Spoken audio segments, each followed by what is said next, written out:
Welcome. In this video, I'll show you how to cancel Mailgun or how to cancel a Mailgun subscription. Okay, so first up, go ahead and log into your Mailgun account.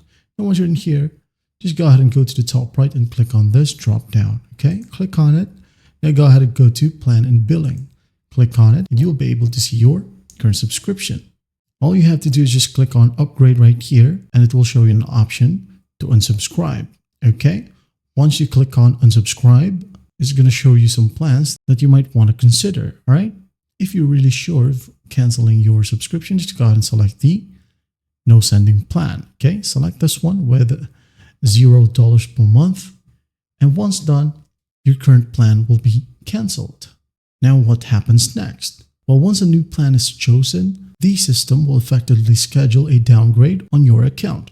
This means that the selected plan will display on the account but will not take full effect until right before the next billing cycle occurs. Usually, billing cycles occur on the first day of each month. As such, before the billing process begins for the coming month, the scheduled downgrade will take full effect. Now, if you wish to cancel the account completely, alright, for example, Mailgun Send product subscription, as well as the Mailgun Optimized product subscription if you have subscribed to that product, okay? All you have to do is just go ahead and go to the top right, click on the profile icon or your profile.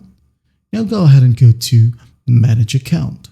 Click on it, wait for it to load, and once it loads, in here, go ahead and scroll all the way down. And as you can see, we have account downgrade and cancellation. And in here it says you can cancel your whole account. Canceling will permanently delete your account and all associated data. Warning, this account cannot be reversed. Now, if you're really sure, just go ahead and click on Begin Cancellation and follow simple prompts. And once done, you're good to go. Well, I hope this video helps and I'll see you in the next one.